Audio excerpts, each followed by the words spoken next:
It's really very unfortunate, and we have lost a true gentleman. He was he was the one who steered India out of the economic crisis.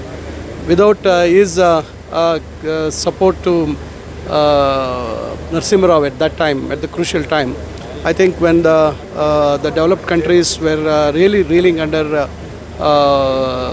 the serious economic crisis, I think India was the only country which really stood up to the fight, and the main reason is Manmohan Singh. And as a Prime Minister for 10 years, I think it's a memorable stint.